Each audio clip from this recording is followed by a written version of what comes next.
طبعا كما هو موضح في الفيديو. الست ماشية عكس وعماله تقول جوزي ضابط وكده، بس انت دلوقتي جاي في غلط انت عملتيه. تقولي لي جوزي ضابط، جوزك ضابط وواسطه يبقي فوق القانون، ويعيني صاحب العربية بيحاول انه ما يعملش غلط، مطلع غلة في الزعيق بس.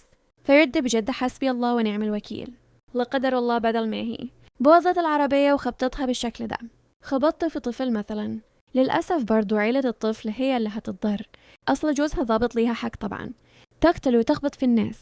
وموضح في الفيديو بعد ما عملت كده خدت يوترن ومشي. يا بجحتك يستي، بجد لازم نطهر نفسنا من الأشكال دي، مش هننتظر حد يموت طفل أو غيره. فبجد لازم نتخلص من جوه الوسطات وجوزي ضابط ومش عارف أي، يعيني الراجل غلبان جدا ومش عايز يعمل أي حاجة غلط تتحسب عليه. وغير كده هي عارفة إن اللي يصور الأول هو الكسبان، ولكن الحمد لله الراجل صور كل حاجة من البداية وكشف الحق وبان لنا الباطل. فبجد حسبي الله ونعم الوكيل في أي حد ظالم ومفتري كده.